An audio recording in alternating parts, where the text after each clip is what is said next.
Good morning. It's a nice day here in Virginia, and a little warm, but it feels good. I think this has been a pretty good day. Yesterday in California, Governor Newsom fought back the recall effort to remove him from office a year before the regularly scheduled election. And he kicked their butt 2-1, almost 2-1, very close to that. And among the things I think we learned from it is the public's not ready to think that the virus is a hoax or anything to ignore. Also, in California, the values appear to be set, and it was a fool's mission to challenge Newsom basically on his issues on his turf. But it cost a fortune, and it was an unnecessary exercise, although I'm sure that we've learned how we should approach the midterms based on what failed for the opposition in the California race. Second thing that I think is encouraging, even though I wait and see about Department of Justice General Garland, he's gone into Texas and he's asked for an emergency order to stop the heartbeat bill, which is the abortion bill that says after 6 weeks a woman may not have an abortion in Texas. And in addition, it sets up $10,000 bounties for people that lead to the identification of a person who is having an unlawful abortion. The suit by the Department of Justice follows the lines that should be obvious to everybody, including all the Texas legislators. And it is that Roe v. Wade plainly allows for much more time than that. And this bounty hunter thing, these private attorney generals who run out in an unformed way, go after individuals, that's just not acceptable. And there is a specific criminal statute, Title 18, U.S. Code, Section 242, I've mentioned before. And I mention it so that maybe somebody will hear it and actually use it. The third thing that I think is kind of exciting is that the stimulus bill actually declined poverty in America. It was at 11.8 and it's gone down to 9.1. And if you want to try to compare what is considered the poverty line as compared to where you are, listen closely if you're any students listening to this, it's $26,000 a year. And I don't know what the poverty line was when I was a student, but I'd be curious to look back on it. Of course, I had a rent control apartment in Columbia that was $98 a month. And that was on Broadway, a couple of blocks south of Columbia's main entrance. Finally, what do we have? We have the disclosure in the book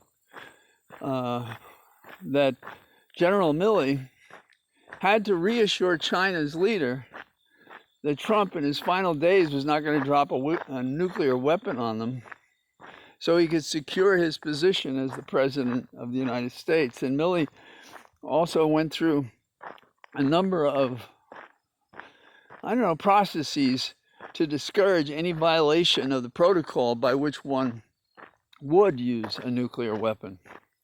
There's also a conversation between the general and the speaker in which they talked about the mental capacity of Trump in the days after he knew he lost the election.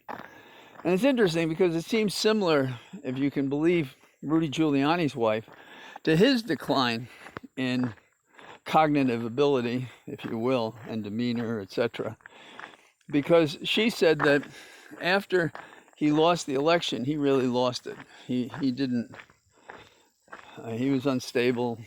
Anyhow, she divorced him, and that was what she said. You have to take people involved in a divorce, I guess, with a grain of sand. But, we just saw Rudy Giuliani drunk at a public gathering doing what we'd prefer only to see in comedies in which we could maybe laugh at it. I don't think it's funny to be an alcoholic. I saw a lot of it as a kid.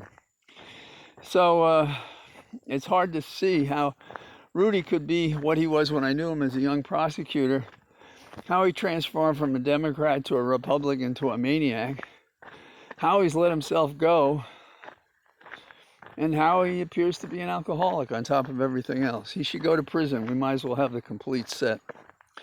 The final thing that I think we all should be aware of is I think we have to emphasize the virus mandate.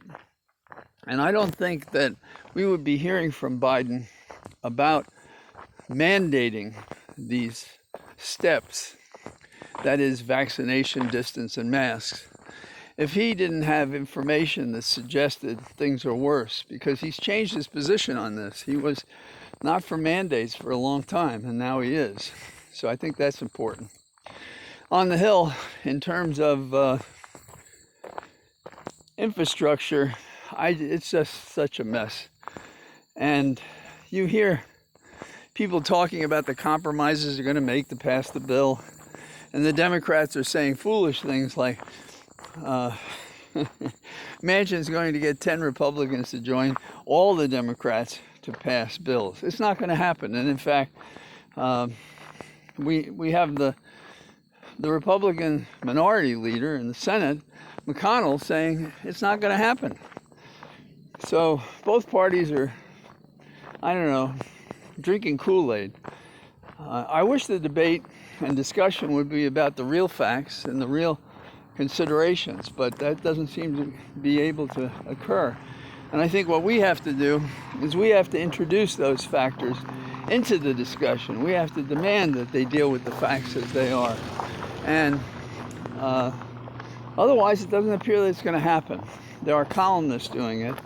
Again, there are the channels, MSNBC.